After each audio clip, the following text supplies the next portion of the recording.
आज मैं suicide commit करने जा रहा हूँ। इसका कारण 5 लोग हैं। पहला, प्रिंसिपल फैमिली कोर्ट जज जौनपुर रीता कौशिक। जी हाँ। कौन है जज रीता कौशिक जो एआई इंजीनियर अतुल सुभाष के सुसाइड के बाद चर्चा में है? अतुल सुभाष ने सुसाइड नोट और वीडियो में रीता कौशिक का सिर्फ नाम ही नहीं लिया, बल्कि ऐसे इल्जाम लगाए जिसके बाद न्यायिक सिस्टम कटघरे में आ गया है। अब सोशल मीडिया पर जज रीता कौशिक को घेरा जा रहा है। न्याय की कुर्सी पर बैठ 5 लाख की रिश्वतखोरी के इल्जाम पर जज मैडम पूरी स्टोरी में विलन साबित हो रही हैं। अतुल सुभाष ने जज रीता कौशिक के बारे में क्या बोला और क्या लिखा, उसे तफसील से बताएंगे। लेकिन पहले रीता कौशिक का मुंसिफ बनने से लेकर प्रिंसिपल फैमिली कोर्ट की जज बनने तक का सफर जान लीजिए। दरअसल रीता कौशिक का जन्म पश्चिमी उत्तर प्रदेश के मुजफ्फरनगर में 1 जुलाई 1968 को हुआ था। उन्होंने अपने कैरियर की शुरुआत 1996 में मुंसिफ के तौर पर की थी। 1999 में वह सहारनपुर से मथुरा में एडिशनल सिविल जज के तौर पर भी काम करने लगी। यहीं रहते हुए उन्हें सिविल जज बना दिया गया था। हालांकि 2003 में ट्रांसफर होने के बाद उन्हें अमरोहा भेज दिया गया था।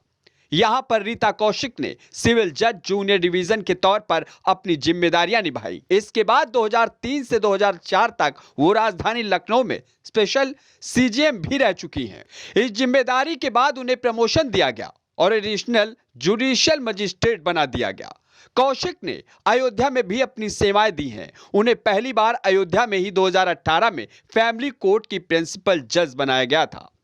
2022 तक अयोध्या में रहने के बाद उनका ट्रांसफर जौनपुर कर दिया गया था।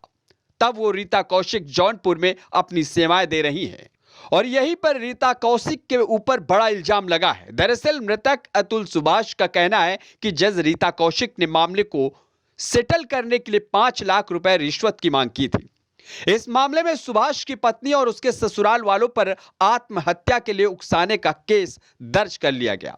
इसके अलावा अतुल ने महिला जज पर उत्पीड़न के आरोप लगाते हुए कहा कि कोर्ट में डेट लेने के लिए पेशकार तक को भी रिश्वत देनी पड़ती थी। अतुल के मुताबिक 2022 में पेशकार के जरिए उनसे 3 लाख रुपए की रिश्वत डिमांड की गई थी। लेकिन जब सुभाष ने रिश्वत देने से इनकार कर दिया तो अदालत ने उसके खिलाफ एलिमनी और मेंटेनेंस देने का फरमान सुना दिया। अदालत के इस आदेश के बाद सुभाष को हर महीने अपनी पत्नी को 80,000 रुपए देने थे। सुभाष के मुताबिक जज रीता कौशिक ने अकेले में बात करते हुए 5 लाख रुपए की मांग की थी और कहा था कि वो मामले को इसी साल दिसंबर में सेटल कर देंगी, लेकिन ऐसा नहीं हो पाया। फिलहाल अतुल सुभाष की मौत के बाद उसकी पत्नी, सास, साले और पत्नी के चाचा पर बेंगलुरु में मुकदमा दर्ज कर लिया गया है। Bureau report, NDTV Bharat.